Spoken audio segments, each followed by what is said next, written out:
So we're going to just quickly run through a project we've been working on for the last few months where we've created these bots online which seem to emulate humans really well.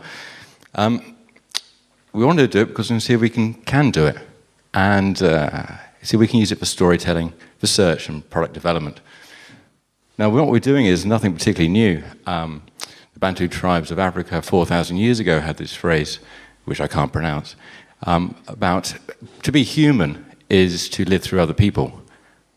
Now, this has been the subject ever since Jungle Book or Blade Runner, but it gets kind of fascinating that the more you look at trying to design human emulation systems, no one's really individual. We're all being emulated, we're all based upon possibilities. So we started using activity streams.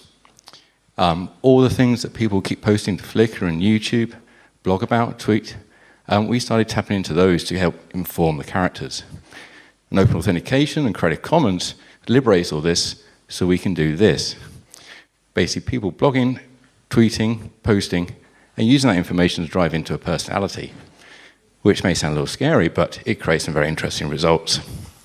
So Jimmo, based here, does all this every day. Every half an hour, he goes blogging.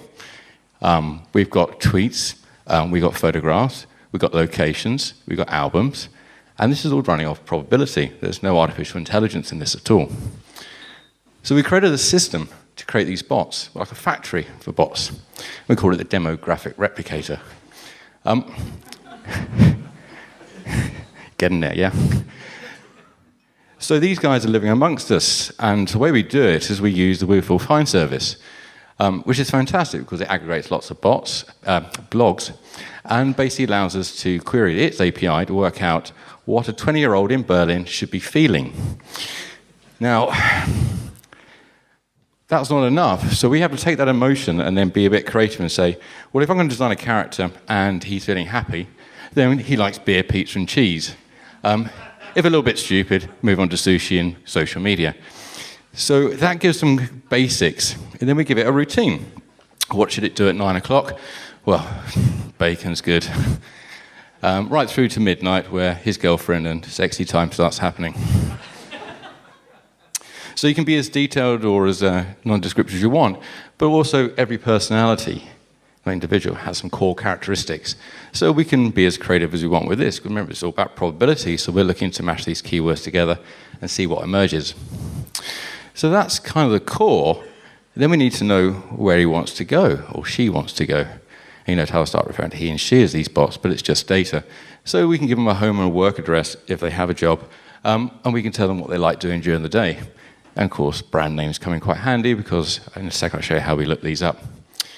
Now the clever bit, we think, is what happens, we mash those keywords up every hour, and then the bot does a retweet. It's not originating content, it's empathizing with users. So everybody likes a retweet, don't they? So all our bots keep pushing stuff around, which gets to this. So it's a bit complicated, I know, but the retweet, so J Toast got retweeted by Jimmo, and then we analyze the retweet for keywords, which then does the search for a YouTube, a video, map. And then we have the bots walking around using Google Maps, but any point of service will work. And it's kind of fascinating to see these guys stomp around the place continuously. And we've got this working on Layer, the augmented reality system, this afternoon. So now you can hold your phone up to the street and watch the guy walk past you. And they create recipes or serving suggestions. Fugu is pufferfish. And they're all quite random, but people seem to get very curious about these human-computer interface. And we got a celebrity endorsement this week from Jamie Oliver, which is quite cool. Look at that, capital letters, great. So these bots do kind of hammer him every day with some ideas what he should be serving. We'll keep an eye on his menu and see what turns up. What gets fascinating is that each of these bots now create their own social graph. So even though they're not real, as far as photographs not real, they're actually making friends or followers. I mean, some of these bots have got 800, 900 followers. And we have a problem, if everyone help me with this, we can't create faces properly. We try to do photo fit, we can buy a face for €1, which is a bit scary. But if you create a random face, it's going to look like someone, and I don't want to offend anyone.